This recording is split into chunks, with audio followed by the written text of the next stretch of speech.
The county I'm in today is home to around 40,000 buildings like these, made simply from mud. Find out how they've weathered the test of time in just a few moments.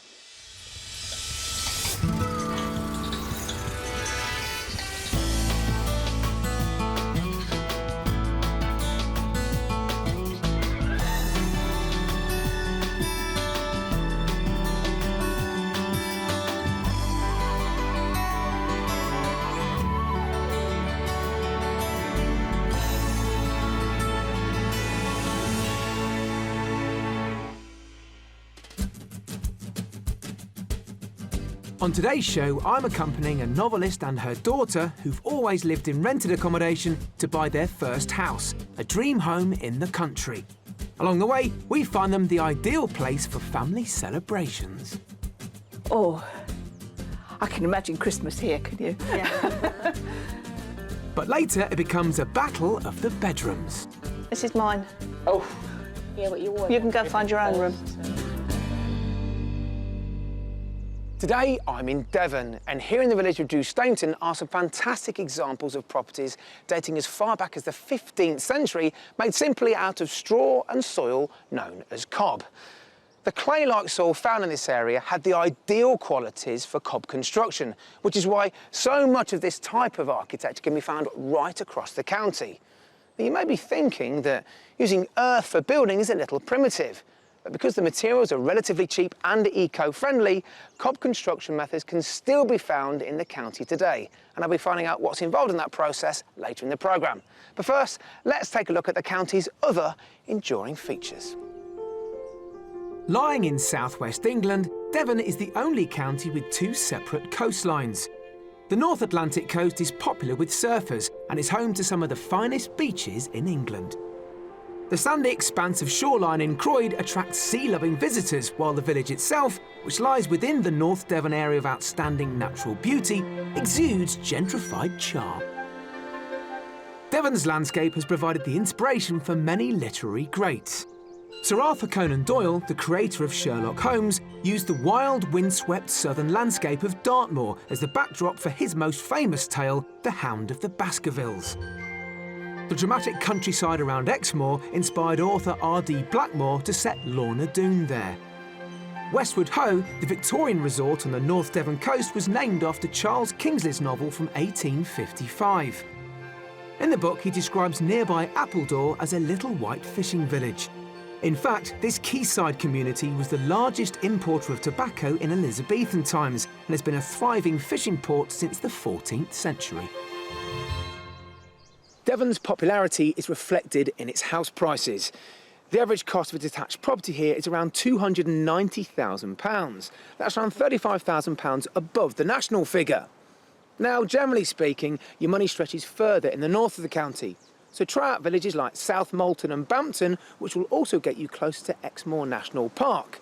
This, however, is in stark contrast to the costly hotspots on the south coast, such as Salcombe and Dartmouth, which seem to be perennially popular with the sailing fraternity.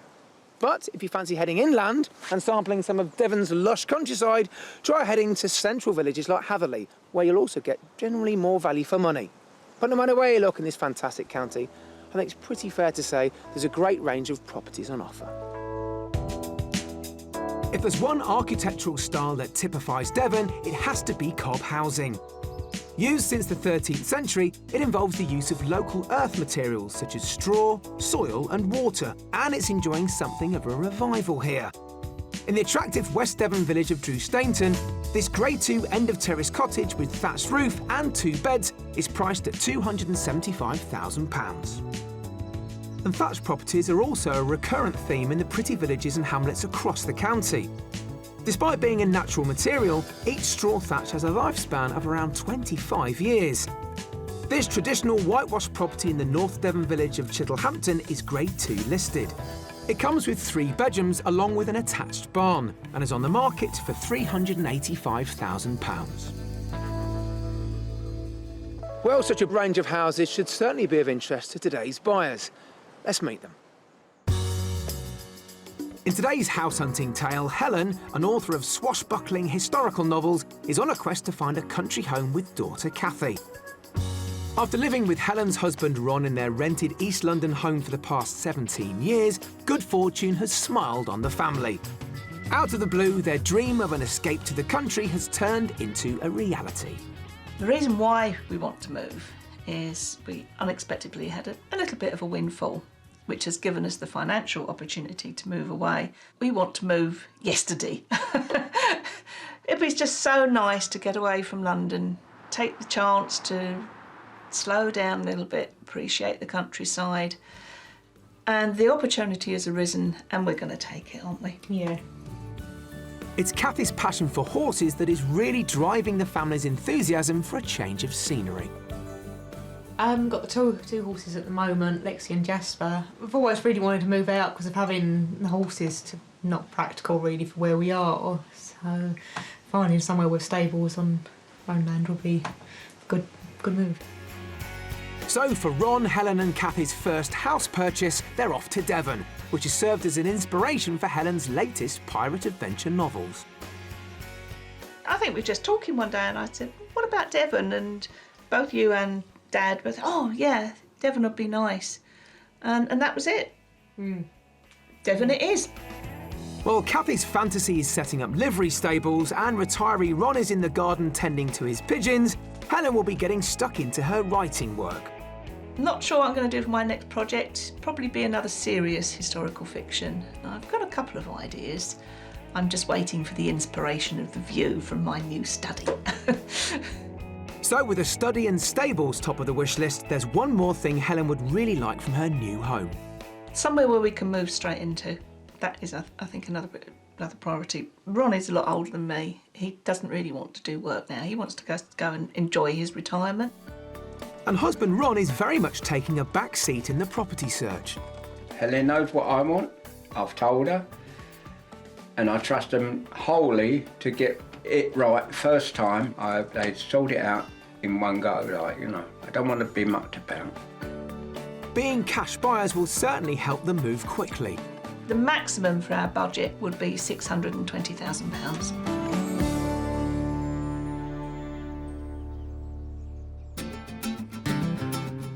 North and central Devon are Helen and Cathy's preferred areas, ideally close to South Molton, or the region which Helen has written about in her latest novel, which includes the town of Bideford. They came to Devon to tell me more about their fantasy future home. Well, ladies, welcome to a Devonshire morning. Quite a departure from Walthamstow, I'd have thought. It is a little bit, yes. What are the must-haves then? Cathy, for you? It's mainly the stables in that sense because they are my main thing. OK. And So- a bit of space. Well, I suppose my must-have would be I need somewhere where I can write. What kind of house are we looking for then? I take it it's going to be a small holding of some sort, is it? Well, something with stables and land. And we want somewhere where Cathy can have your own bedroom, Space, sitting room. yeah. Somewhere where we can be together as a family, but where Cathy can have her independence. We're looking for a lot of property all of a sudden, aren't we? Yeah, it's quite a bit, isn't it, really? Yeah. I think basically a house with 4 bedrooms, OK. a couple of reception rooms. An annex would be nice, but then you're looking price-wise as well. How soon can you move? Do you need to borrow any money? No, we're cash buyers. You're cash buyer, so you can do the deal. We can move in tomorrow. This is exciting, isn't it? It certainly is, yes. Hugely exciting. Yes. Let's not pause any longer. Let's get on with it. This way. Helen and Cathy have a specific list of what they hope to find for their budget of £620,000. First off, it has to be a character property with a study for Helen, a minimum of 4 bedrooms, and have a separate area or annex for Cathy if possible. Outside, they're after stables and at least 8 acres of land for the horses to graze on. I'll be showing them 3 properties that we hope will inspire them. At each one, we'll be playing a price-guessing game after we've had a look around. Last up will be our mystery house, which could offer them everything, as long as they're prepared to work for it. But let's head off to house number 1. One practical thing that went across my mind is the fact that you're moving to a very rural environment and neither of you drive. How are you going to get about? Well, Cathy's going to learn to drive. Yeah. And might get a pony and trap, mightn't we? Yeah. Really? It's like going back in time, isn't it? Yeah, why not? Yeah, why not? I write historical fiction. Good for research. There you go. Mindful of the preferred location, we've travelled around 6.5 miles from South Molton to Chittenham Holt. Situated in the Tor Valley, this pretty village is full of history and character, with a thatched traditional coaching inn dating back to the 16th century and a community hall which hosts a variety of activities. Our first property continues the historic theme. Dating back in parts to the late 1700s, it was once a dairy farm, and it provides that peaceful rural setting along with all the outbuildings and acreage. I want you to start here, really, because this is where you get the best view of the house itself. Oh, this is nice. Isn't it just? Oh, yes. And lovely and quiet. Well, listen, there's nothing to here.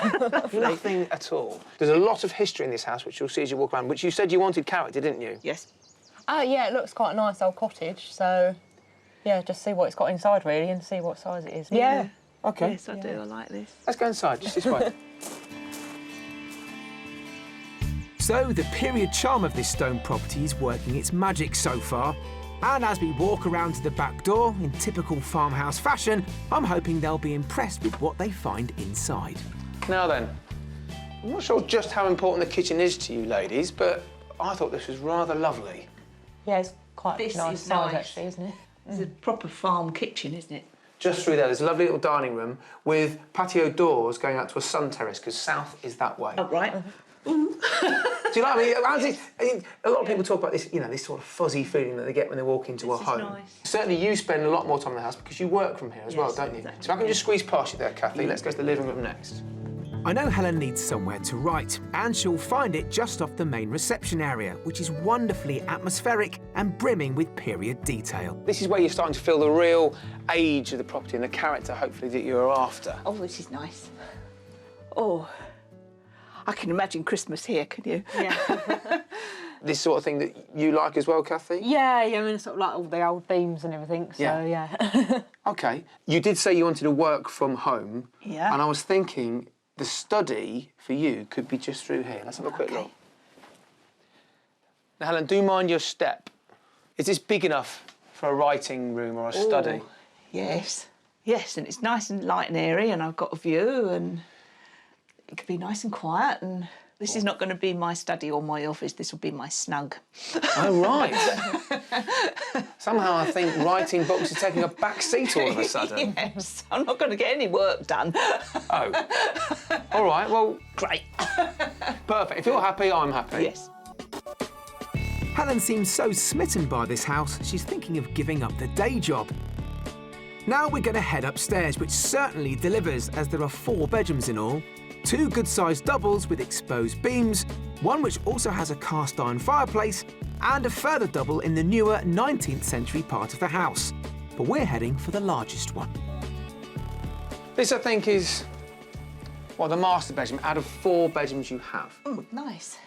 4 bedrooms, 1 bathroom. A really lovely family bathroom, but I know you said ideally you'd like to have your own bathrooms. You don't have that here. OK, so this is a compromise. Well, Helen, if we've got you on board with the house, we need to get you, Kathy, on board with the land and the stables. Yep. I think you might be, anyway. Let's hope so. Just through here. Let's Let me just go squeeze see. through. Outside there are 2 good-sized outbuildings, a cowshed and a dairy, which offers great conversion potential for that independent living space for Kathy, with the right permissions in place, of course. There's also some up-and-running equestrian facilities for her future riding business. Stables you wanted, stables you have. Right. Ooh. 4 boxes. Yep. Yeah, they look all right. Right at the end of the garden. Yeah. Yeah. Kathy, are these the sort of things you had in mind? In that sense, yeah, similar. It'd be nice to maybe to have a few more to branch out into a livery, but don't know what field space there is. The only thing we haven't looked at yet is the land. Yeah. And there's loads of that. Come with me. Brilliant. So, along with the stables, Kathy was hoping for around 8 acres of land, and with this property, we've more than delivered, as she's got 2 paddocks here, along with a top field which is the same size as the paddocks together. How much land's here? 13 acres. Right, okay. I think that's enough, don't you? I hope so. You've got the stable yard to yourself. Yeah. How much do you think this house is on the market for, with all of its land? I'd say, what, 600? OK. Kathy? What do you reckon? I think maybe a little bit more, maybe like 615. You'll be pleasantly surprised to hear that this place is on the market for offers around £575,000. Oh, right. It's quite a bit lower than... OK, definitely sold. Yeah, I think first off, go back and look at the stables, then go into the house, have a good look around the house itself, and then, whenever you're finished, we'll go on to the next property. OK. OK, All right? go and have another look. Away you go. Good luck. Thank you. At £575,000, the price is a nice twist in the tale, as this house comes in well under budget and addresses all the elements they asked for. Helen gets her study come snug, a characterful sitting room and 4 bedrooms. Outside, the horses are well catered for with 4 stables, and there's an outbuilding which Kathy could develop for herself, all set in 13 acres of paddocks and fields. They're good-sized stables. I mean, there's only 4 of them, so one would obviously have to be for tack and feed. It's mainly the space in the house, I think, more than the actual land and the stables. So that's another bedroom. But, I mean, you could have that as your bedroom, and this could be a sitting room, because you've got a nice fire there. You could make a nice little cosy sitting room for you. I love the house. It's just the right sort of period. I can feel there's such an atmosphere in there. I know I can sit and write in that place. When can we move in? I don't want to go home. Well, there's so much to look at. Hopefully you've seen it all, have you? I think so, yes. Well, I have to rush you on because we've got another property, hopefully, with a bit of land to look round again. So let's go. OK.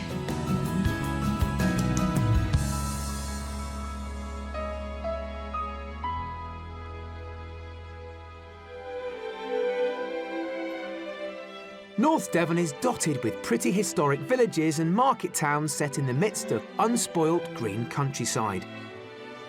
Great Torrington must be one of the most spectacular due to its cliff-top position above the River Torridge.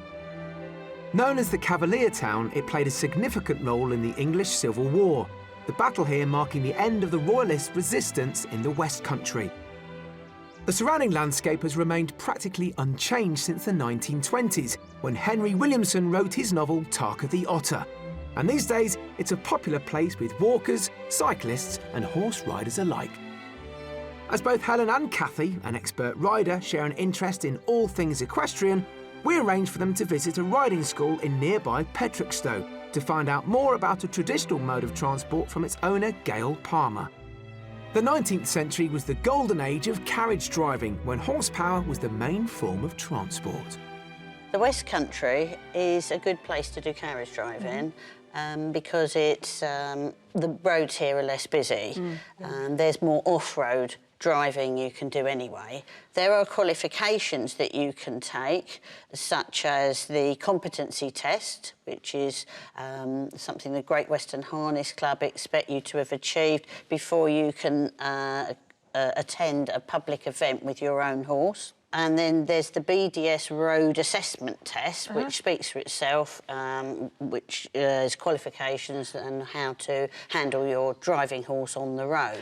So how practical would driving carriage be to, let's say, going backwards and forwards to the shops and things? A lot of people are now going back to the old thing now where they do use carriage and horse for transport, which would include going to the shops. As neither Helen or Kathy drive a car, this could be both a very useful and nostalgic way for them to travel once they've completed their British Driving Society training. One of the skills they would learn would be to harness the horse correctly. A key piece of equipment is the breeching, which is worn around the horse's hind quarters. But it's this breeching that we need to make sure is correctly fitted, not too high, not too low, on his hindquarters, because that's what he stops the carriage with as he's coming downhill. Once they've harnessed up, it's time for Helen and Kathy to get their protective gear on too, as the carriage is readied for the off, a process that needs an extra pair of hands from assistant Abby. Then there's a quick lesson about holding the reins for Kathy, who's going to share the driving. This is how you hold the reins in traditional driving. And your left rein is coming over your index finger and your right rein is going in the middle of your forefingers. The British Driving Society has a Devon branch which runs events in the county throughout the year. A great way for Kathy and Helen to meet like-minded people. It's good. Good boy, Bruno. Okay. Okay, how are you feeling? Yep, it seems to be. I can feed his mouth, so... Yeah, that's good. Now they've enjoyed a ride through the Devon countryside, let's hope we can steer Helen and Kathy in the right direction as our house hunt continues.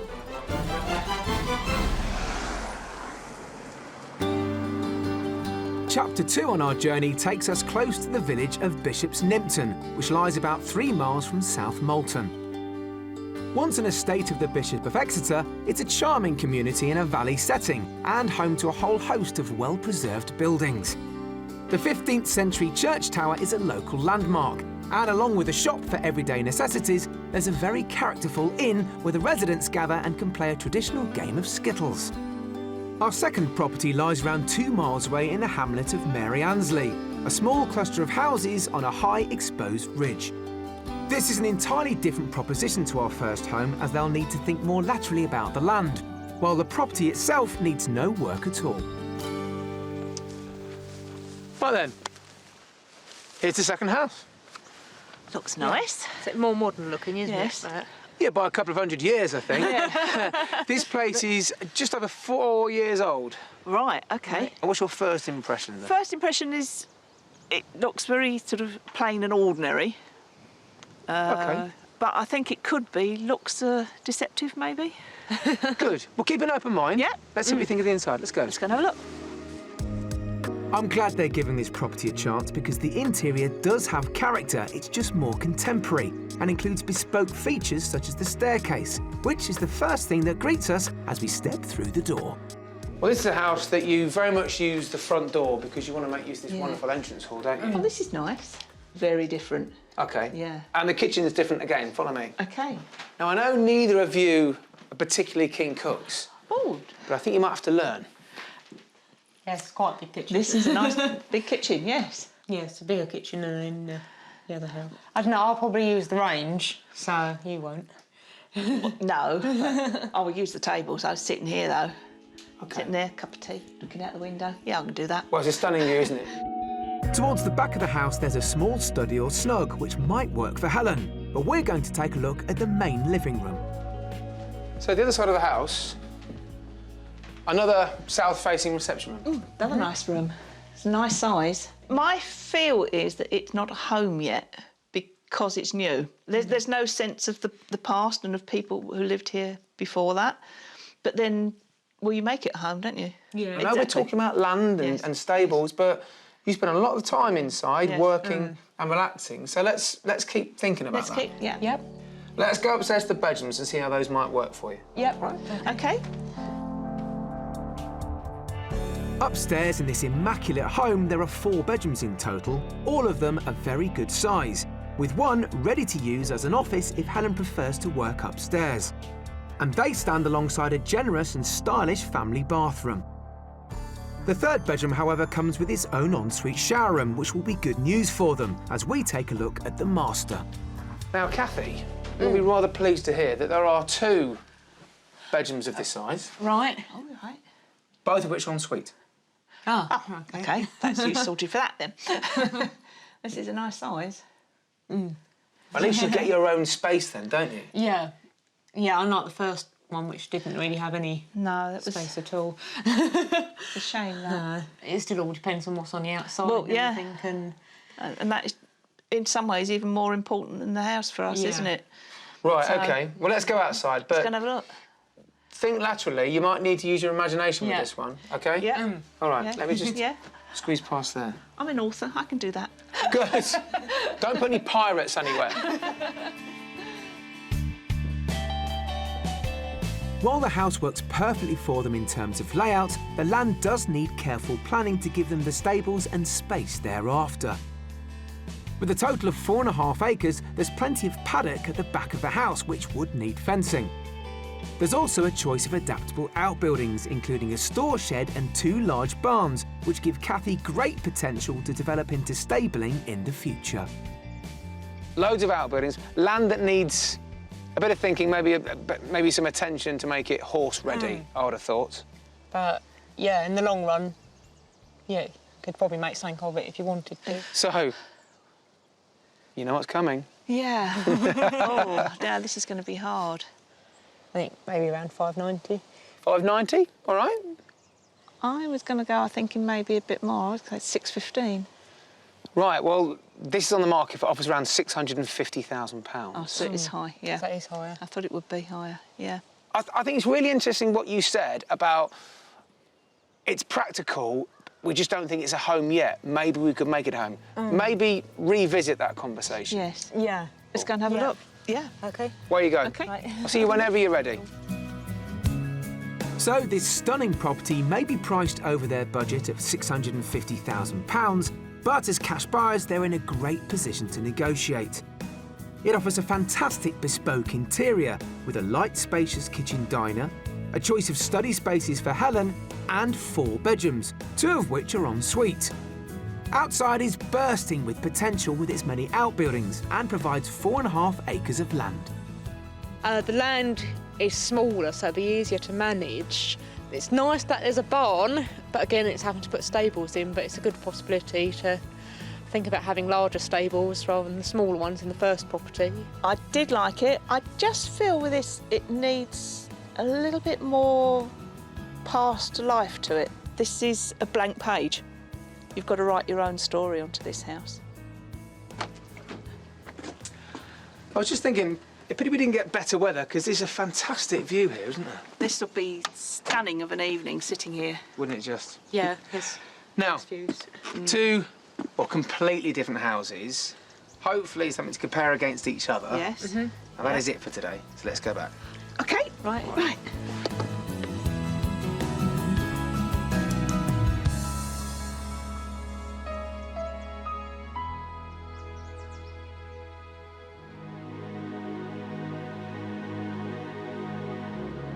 So as dusk falls over the dramatic Devon landscape, it marks the end of a tale of 2 very different houses in our property search.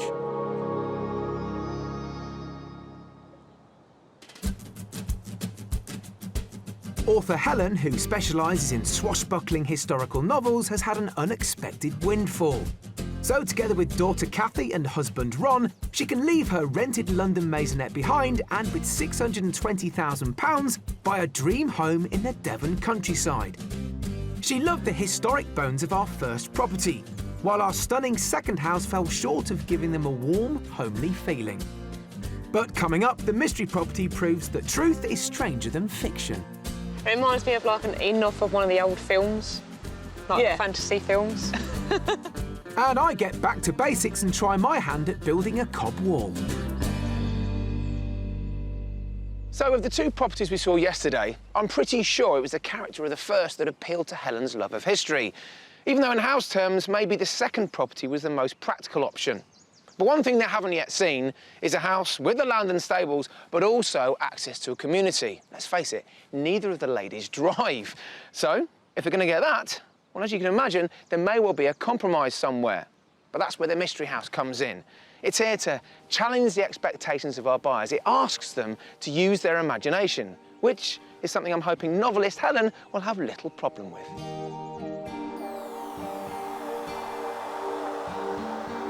For the final chapter of our property story, we've taken the road to the village of Weir Gifford, around 4 miles from Bideford. It sits on the east bank of the River Torridge, with all the necessary day-to-day amenities and surrounded by walking country. In the 13th century, it was part of the estate of the Gifford family, and the Weir part of the name can be traced back to the tradition of salmon fishing here, as mentioned in the Domesday Book. Within striking distance of the village and on a useful bus route for our non-driving buyers, the mystery property dates back to the 16th century. Yes, it offers fantastic potential for the livery business, as well as offering Kathy more independence. But it throws down the gauntlet of having to do some work to give them all of that, and I know that was something they wanted to avoid. So as you can see, right on the edge of the village, the last house in the village Yep. is the mystery house. This is nice. It reminds me of like an inn off of one of the old films, like Yeah. fantasy films. Right, or maybe a fancy novel. Yes. Inspiration, maybe, for the next one. OK, well, look, good first impressions. Let's get inside. Our mystery property certainly delivers on the charm as well as fantastic views. And I know they'll love the inside too. So we're starting by heading for the side door into the kitchen, which was added in the 1980s. Straight into the kitchen. You wouldn't normally use this is entrance. Yeah. What do you think? I think this is a nice compromise-sized kitchen. It's not too big, Yeah. Yeah, it's a bit more but there's modern than... enough room to move around here. Well, I've learned that I like this. kitchens aren't hugely important to you. No. You're not particularly keen cooks. You're out busy with the horses and Yeah. you're busy writing. Yeah. It's nice and light and airy, and yeah, I like this. Good, all right. With the kitchen passing the test, we're heading for the sitting room, which I think will be to Helen's liking. Right then. Something a bit different, I think. Come right in. Oh, yeah. I like this. Nice fireplace, nice and cosy. It's got a fireplace both ends. Yeah, well, Yeah. you did. I mean, going back to what you said you wanted, you can imagine yourself in an older building with an open fire. Well, you got your choice of which ones to use. One for me, one for Ron, or one for you. Let's go upstairs now. We'll talk about some options, and then don't worry, I'll let you loose outside. All right, let's go. So far in our property search, we haven't managed to completely crack giving Kathy an independent area to call her own. But this property definitely comes the closest. Right, let's start with the master bedroom. Oh, this is nice. Yeah, quite big. Yes. No, you want the independence, don't you? Yeah. This is obviously has a fantastic ensuite at the end. Yeah. You've got another double bedroom next door. And then the back end of the house, you've got a double bedroom with an office next door, which you can knock through to if you want, and another bathroom. Okay. You can have complete separation if you want. Right. That sounds good. Just gonna, I will be fighting Kathy because look at that view out there. I like that. This is mine. Oh, Yeah, but you always You can go find your own room. Upstairs may be where Kathy could sleep to start with, but I've got a real treat up my sleeve for her as we head outside to the detached garage. This could be converted into 2 large stables for her horses, but it's upstairs that could be her domain, as there's planning permission for accommodation and work has already begun. so above the stables is current planning goodness. consent for a one-bed apartment. Oh, right. yeah. OK. Well, Yeah. this would be all right, wouldn't it? Quite large, actually, isn't it? So... But for you, I thought it was ideal. You've got independence nearby, though. Yeah, that is a lot easier in that sense of that independence, yeah. So Okay. the only thing we haven't seen is some land. Yeah, that's the other thing now that's going to worry us. For the all-important horses, we've already seen 2 potential stables. And there's the opportunity of having more on the other side of the house, where there's an old granary, currently with permissions granted to convert to a 2-bed holiday let. The grazing land is across a pretty wooden bridge, and the land stretches all the way down to a boundary fence, giving them plenty of acreage to play with. So all in all, you've got comfortably over 6 acres here. OK, yes. of usable land. Now, you do need to bear in mind there is a covenant on this land, which means you can't build on it. Right. Right. So any potential stabling you might want to build extra to what we've seen has to be done that side of the water. Okay. Yeah. Right. All right? So, Oh, dear. land for your horses. You've got a lovely house with potential for your own accommodation as well next door, Yes. above the garage, which could be stabling. You know where I'm going? Yes. We've now got to make a guess. I'm going to go over budget 650. OK, Kathy? Yeah, I think a bit less, so I'm going to go for about 600. Good guess. Offers around £599,999. Right. Just recently Okay. reduced from around 625. So that, I mean, that's well within budget and even does allow us enough for doing that conversion as well, so. Yeah. Go back into all the accommodation you haven't yet seen. Right. All right? OK. Okay. And I'll meet you whenever you're finished. All right. Okay. All right? OK. See you in a right. mo. Okay. Priced just shy of £600,000, there's money left over to complete that conversion of Kathy's accommodation. Overall, the Mystery House is a compelling package, providing a characterful sitting room, 4 bedrooms, 2 with ensuite, while outside there's a garage right for conversion to stables, with a work-in-progress living space for Kathy upstairs. There's also the bonus of a further outbuilding, all wrapped up in 6 acres of land, with village amenities right on their doorstep. Nice house, got a nice atmosphere, very welcoming. Being on the edge of the village makes sense. This is far more practical, really, for what we should be looking for. Yeah, it's got potential for changing the block into stables and then accommodation above. The nice flat land. The downside to it is because you can't build on it. Now then, have you sorted out who goes where? Yeah, I think it's got possibilities upstairs, isn't it? Yeah, I think it's still a lot to think about. Very Well, much. Yes. let's find you somewhere to do that thinking, Okay. and then maybe have a chat afterwards. Okay. Just this way, mind your step.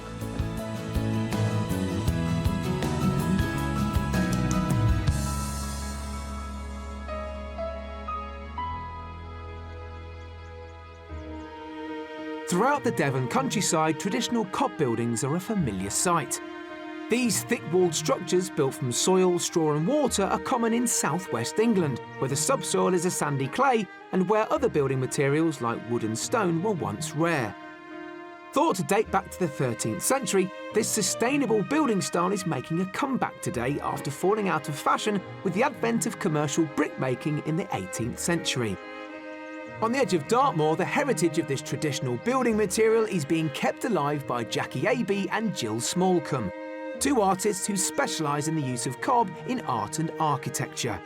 I went to meet them at Jackie's Cob farmhouse in Drew Stainton. Well, thank you very much for seeing me today, ladies. Now, I understand, Jackie, you're the owner of this fine-looking structure behind us, are you? I live here, yes. This is a typical Devon longhouse. Right. Quite a few, obviously, in Devon. Yeah. Made out of cob. You know, although the thatched cottages with sort of whitewashed walls, they're mostly made of cob. Because most of the cob houses are listed, Yeah. you have to repair like for like. Yes. So that has been very good for keeping the traditional method. So the listing is safeguarded the technique as much as anything else? I think it really Yes, has. And yes. what's been fantastic in the last 10 years is that architects, surveyors, planners are really getting on board with that. And it's the vernacular of Devon. Cob is actually an English term for mud building, which uses no form, bricks or wooden structures, just whatever local materials are available. Jill and Jackie are going to take me through the process of making it. Now, everybody goes, what's the mixture? What quantities? And we reckon it's about a small bale to a ton of subsoil. Then people say, how much water? Well, it depends how dry your subsoil is. So the answer to all those questions is until it's about right. So, It's easy to teach in that it's a very simple process, but it's very hard to have hard and fast rules about it.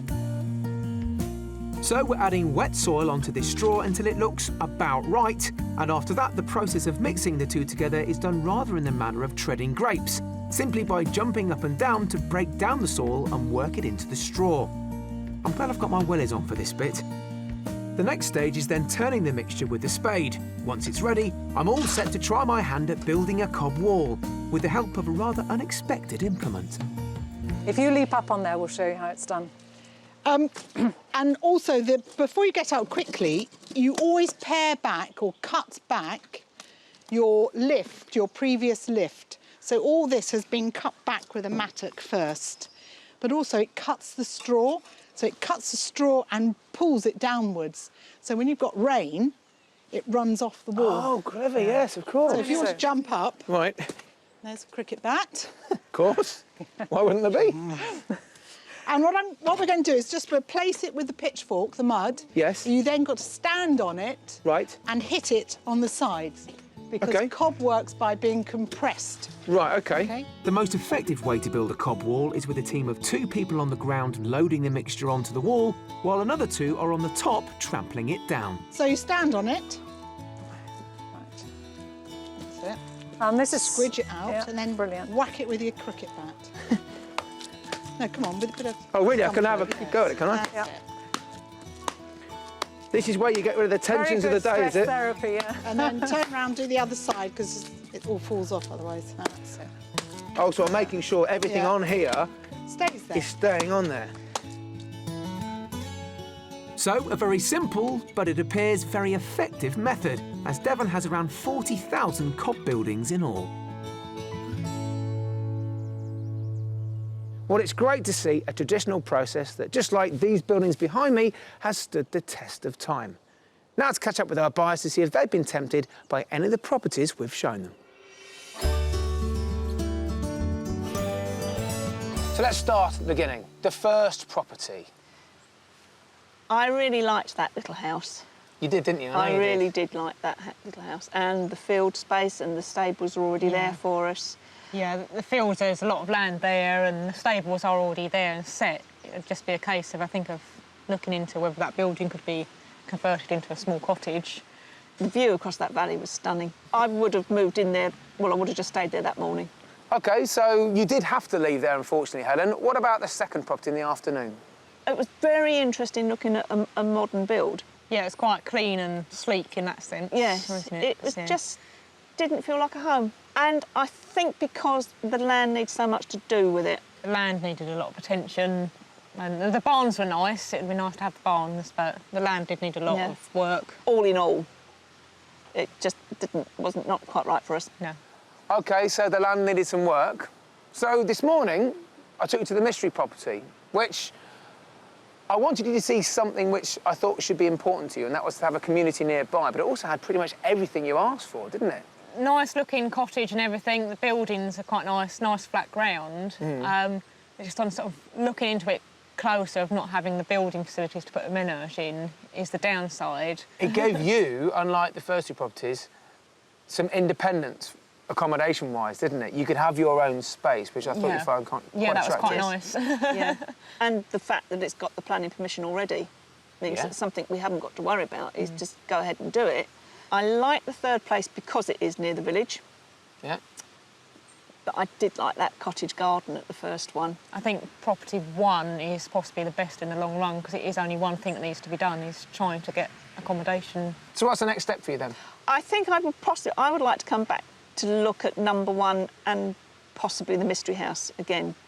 Well, if I was a betting man, I would probably put my money on the first property, just because of, especially you, Helen, the way you reacted to the character. I did like that character place, yes. But no matter what you do, and when you do it, please let us know what your next step is. Yeah. Good luck. Thank you, Jonnie, thank you.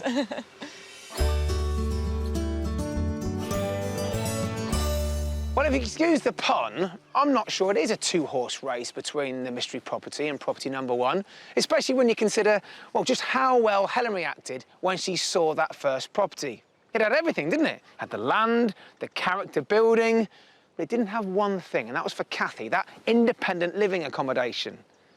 But when they come back down here to Devon and do their second viewings, I think if they can satisfy themselves that they can convert that separate building at property number 1 into ancillary accommodation for Kathy, I'm pretty sure that'll come out on top.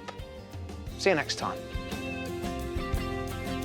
Well, my bet would have paid off, as Helen and Kathy went back to see House 1 and had their offer accepted. So they and Ron should be moving in very soon. It looks like happily ever after for all of them. If you'd like to escape to the country in Scotland, Wales, Northern Ireland or England and need our help, please apply online at bbc.co.uk/be on a show.